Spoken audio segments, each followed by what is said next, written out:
sa sambayang Pilipino. Maraming salamat sa inyo.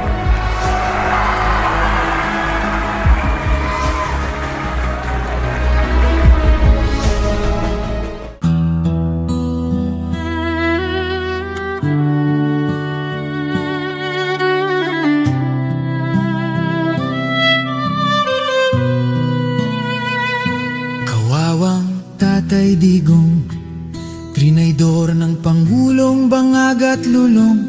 Ito'y di na makakalimutan, alam lahat ito ng taong bayan. Kasakiman lahat ang dahilan, kaya ika'y pilit sinisiraan.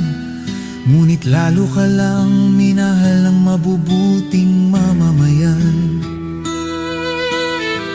Alam nilang ika'y walang kasalanan.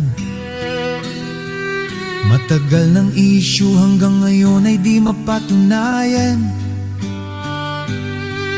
Pinipilit lang dungisan Rodrigo Duterte'ng pangalan.